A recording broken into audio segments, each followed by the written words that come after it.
सो hey everyone, आ गई हूँ मैं वापस एपिसोड 11 के साथ।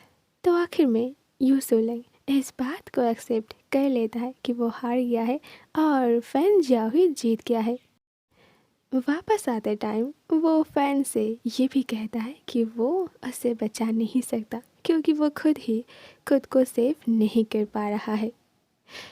दूसरे सीन पर वो अपने आप को संभालते हुए एक गली के अंदर आ जाता है और किसी को कॉल करता है और वो पर्सन था फैन फैमिली का second young master. Next day Sulang Fan जो के अपार्टमेंट पर पहुंच जाता है और टेबल के ऊपर एक कॉन्ट्रैक्ट पेपर रखता है। फैन एक बार पेपर की तरफ देख लेता है और उसे पूछता है, ये सब क्या है? सुलंग उसे कहता है, ये हम दोनों के बीच एक कॉन्ट्रैक्ट है और आपको यहाँ साइन करना होगा। तो फैन उस पेपर को एक बार चेक कर लेता है और सोफे पर बैठ जाता है। सुलंग, तुम जानते हो कि हमारे रिलेशन ऐसा नहीं है। मैं बस तुम्हारे साथ उन दिनों को वापस पाना चाहता हूँ। सुलंग कहता है, और मैं भी आपसे मिलने से पहले उन दिनों को वापस पाना चाहता हूँ। क्या वो मुझे मिलेगा? नहीं ना। आप चाहते हो कि मैं अभी भी आपके साथ फ्री में रहूँ? फैन उसे कहता है, ऐसा मत कहो। देखो, अगर तुम मुझे हिट करना चाहते हो तो तुम कर सकते हो, मैं तुम्हें नहीं रोकूंगा, लेकिन ऐसा कुछ भी मत कहो जिससे तुम अपने आप को ही इंसल्ट करो। यू उसे कहता है, इसमें इंसल्ट की क्या बात है? मैं बस आपके साथ सब कुछ क्लियर रखना चाहता हूँ। और हाँ, आपने मेरे भाई को जो पैसे दिए थे वो मैं आपको वापस नहीं कर सकता। फैन उसे कहता है कि उसे पैसा चाहिए भी नहीं, वो बस अपने हाथों से उसके लिए खाना बनाए, यही उसके लिए काफ़ी होगा। तो सुलंग कहता है, ओके फाइन, तो फिर आप इसमें साइन कर दो। फैन एक बार उसकी ओर देखकर पेपर पर सिग्नेचर कर देता है। सो प्रेसिडेंट फैन जाओ, अब आप जाकर शावर ले सकते हो। कुछ टाइम बाद शावर कंप्लीट करके जब फैन वापस आता है, सुलंग की नज़र उसकी ओर पड़ता है और वो अपनी नज़रें उससे हटा नहीं पाता है। और ये बात जब फैन नोटिस कर लेता है, सुलंग जल्दी अपनी आंखें नीचे कर लेता है और कहता है, यहाँ ऐसे खड़े मत रहो, जाओ जाकर अपने कपड़े पहन लो। तो फैन जल्दी से अपने कपड़े पहन लेता है और धीरे धीरे उसके पास आकर अपनी नीज पर बैठ जाता है। सुलंग उसके शोल्डर पर हाथ रखता है और कहता है, बाकी सब तो ठीक है, लेकिन आपका ये फेस मुझे बहुत इरिटेट फील दे रहा है। तो फैन साइड की एक ड्रॉयर से एक मास्क लेकर उसे पहन लेता है। प्रेसिडेंट यू, बताओ मुझे क्या करना होगा? मैं अपनी सर्विस के लिए तैयार हूँ। सुलंग उसे कहता है, अब जाकर बेडरूम पर मेरे लिए वेट करो, मैं अभी आता हूँ। तो फैन बेडरूम की ओर चला जाता है। कुछ टाइम बाद सुलंग डोर ओपन करके अंदर आता है और इधर फैन बेड पर बैठकर स्मोक कर रहा था।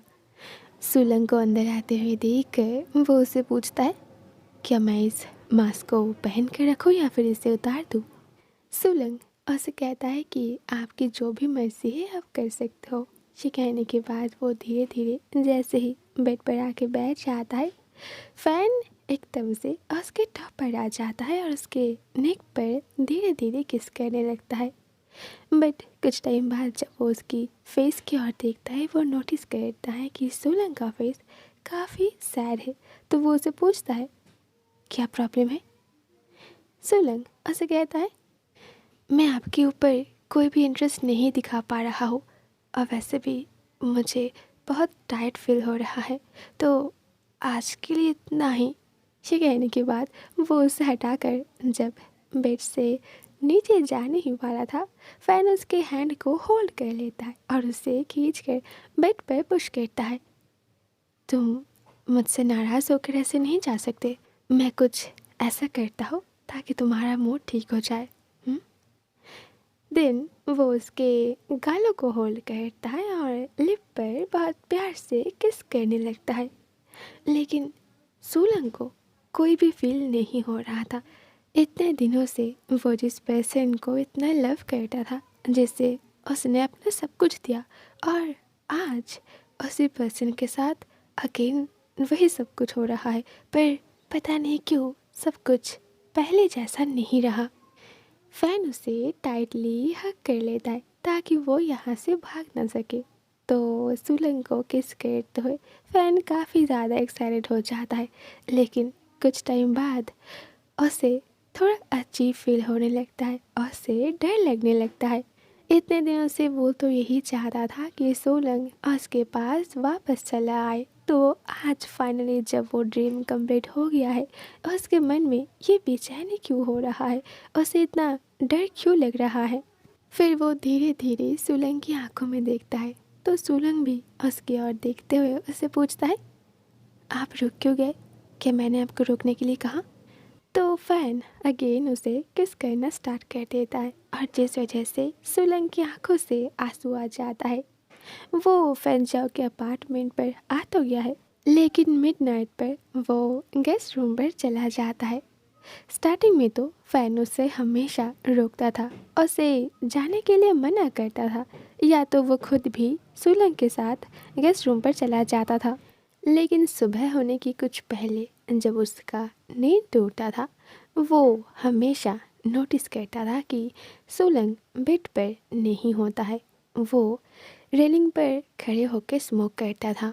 वो धीरे धीरे सोलंग के पीछे जाकर खड़ा होता था, लेकिन सोलंग कभी भी पीछे घूमकर उसे नहीं देखता था, जबकि उसे इस बात का रियलाइज हो जाता था। तो इन सब छोटी छोटी इंसिडेंट से फैन जाओ को रियलाइज़ हो जाता है कि शायद सोलंग उतना पसंद नहीं करता है कि वो हमेशा उसके साथ रहे, तो वो उसे थोड़ा स्पेस देता है। सोलंग को यहाँ रहना पसंद नहीं था। उसे ऐसा लगता है कि जैसे वो किसी के कैद में है, पर अब वो चाहकर भी इस लाइफ से भाग नहीं सकता। वो एवरी डे फैन जाओ के लिए कुक करता है। फैन हमेशा उसे खाते हुए उसके खाने का तारीफ करता है और बस ऐसे ही कोई ना कोई टॉपिक लेकर बात करने लगता है, क्योंकि वो जानता है अगर वो चुप हो गया तो उन दोनों के बीच खामोशी छा जाएगा, क्योंकि सोलंग तो उससे कोई बात नहीं करेगा। एवरी नाइट को वो दोनों एक दूसरे के साथ बेड तो शेयर करता है, लेकिन वो बस कुछ ही टाइम के लिए। मिडनाइट होते ही सोलंग अगेन उस गेस्ट रूम पर चला जाता है और फैन जाओ उसे नहीं रोकता है, और ऐसे ही दिन बीतने लगता है। फाइनली सोलंग को एक न्यू जॉब मिल जाता है, लेकिन वहाँ की सैलरी बहुत कम था, बट फिर भी वो ये काम करना चाहता था और इसीलिए जल्दी वो उस कंपनी में ज्वाइन हो गया। तो आज उस ऑफिस में एक पार्टी था। सब लोग जब एक साथ बैठकर ड्रिंक कर रहा था, सोलंग भी उनके साथ ड्रिंक करता है, लेकिन वो ज़्यादा ड्रिंक नहीं कर सकता, क्योंकि जब भी वो ड्रंक हो जाता है वो अपने आप को संभाल नहीं पाता है। लेकिन आज उसे ड्रिंक करना ही पड़ेगा, अगर वो नहीं करेगा तो बहुत अजीब लगेगा। तो थोड़ा ड्रिंक करने के बाद जब वो चुपचाप बैठ जाता है, उसका बॉस पास में ही बैठा हुआ था। वो धीरे धीरे सोलंग की कान में कहता है कि तुम्हें ज़्यादा परेशान होने की ज़रूरत नहीं है, क्योंकि उसके ड्रिंक में अब सिर्फ पानी रहेगा। तो सोलंग ज़्यादा रिएक्ट ना करके चुपचाप सारे ड्रिंक के ग्लास को ख़त्म कर लेता है। दूसरे सीन पर जब वो ऑफिस से बाहर आता है, वो उसके बॉस को थैंक यू कहता है उसे बचाने के लिए। तो प्रेसिडेंट किन जब अपना कार लेकर वहाँ से चला जाता है, सोलंग धीरे धीरे घर की ओर आने लगता है। तभी पीछे से उसे फैन जियाओ की आवाज़ आता है, सोलंग रुको। फिर वो उसके पास आता है और उसके हैंड को होल्ड करता है। मैं किसी काम के लिए यहाँ आया था, अगर तुम्हारा हो गया है तो चलो हम दोनों साथ में घर जाते हैं। सोलंग उसकी हैंड को चुराने की कोशिश करता है। नहीं, मुझे ज़रूरत नहीं है, मैं अकेला ही जा सकता हूँ। फैन उसे कहता है, नहीं, तुम अकेले क्यों जाओगे? अगर मैं यहाँ आ गया हूँ तो फिर साथ में ही चलते हैं। सोलंग कहता है, पहले आप मेरा हाथ छोड़ो। लेकिन फैन उसकी हैंड को नहीं छोड़ता है और उसे लेकर पार्किंग लॉट की तरफ जाता है। फैन ने ये बात पहले भी नोटिस किया था कि वो जब भी सोलंग को किसी काम के लिए मजबूर करता है, सोलंग उस पर बहुत गुस्सा हो जाता है, लेकिन जब भी वो उसे थोड़ा स्पेस देता है तब सब कुछ अपने आप ही ठीक हो जाता है। लेकिन इस वक्त फैन उसे छोड़ना नहीं चाहता। वो उसे लेकर पार्किंग लॉट की तरफ जाने लगता है और सुलंग उसके साथ नहीं जाना चाहता। और इसी बीच वहाँ पर प्रेसिडेंट किन का कार वापस आकर उन दोनों के साइड पर रुक जाता है। विंडो के ग्लास नीचे करके किन एक बार उन दोनों की तरफ देख लेता है, फिर सुलंग की तरफ देख कर कहता है कि कल उसे एक फाइल तैयार चाहिए। अगर उन दोनों के बीच कोई प्रॉब्लम हो रहा है तो वो होप करता है कि इस चीज़ की असर वो काम पर नहीं डालेगा। अब सुलंग को समझ आ जाता है कि ऑफिस का बाकी स्टाफ बॉस के बारे में ऐसा क्यों कहता है कि वो एक स्टूपिड इंसान है और हमेशा रॉन्ग टाइम पर ही एंट्री करता है। लेकिन बॉस तो बॉस होता है, इसलिए सोलंग नोट करते हुए कहता है कि हाँ उसे समझ आ गया है। और तभी फैन साइड होकर कार के अंदर देखता है और स्माइल करते हुए कहता है, ओह प्रेसिडेंट किन, क्या ये आप हो? आई थिंक ऑफिस ख़त्म हो जाने के बाद एम्प्लॉयज़ का अपना प्राइवेट टाइम भी होता है एंड एक बॉस होने के नाते आप उस प्राइवेट टाइम में इंटरफेयर नहीं करेंगे, राइट? तो प्रेसिडेंट किन जल्दी विंडो की ग्लास नीचे करके ड्राइवर से कहता है कार स्टार्ट कर देने के लिए। तो कार जब वहाँ से चला जाता है, फैन सुलंग से कहता है, मैं तुम्हारे काम में दखल देना नहीं चाहता, पर वो तुम्हारा बॉस जिस तरीके से तुम्हें ऑर्डर दे रहा था मुझे पसंद नहीं आया, इसलिए मुझे कहना पड़ा। क्या तुम मेरी कंपनी में काम करोगे? आई नो कि तुम्हारा भाई मेरा फाइनेंशियल एडवाइज़र है, पर वो सब कुछ अच्छे से कंट्रोल नहीं कर सकता और मैं जानता हूँ कि उसकी नीयत भी ठीक नहीं है और इसीलिए मुझे सब कुछ चेक करना पड़ता है, पर हमेशा मेरे पास उतना टाइम नहीं होता है, इसीलिए मैं चाहता हूँ कि तुम मेरी मदद करो। सो क्या तुम मेरी कंपनी में काम करोगे? ऑल राइट, लौटेंगे बहुत जल्द पार्ट 2 के साथ। सी यू सून, टाटा।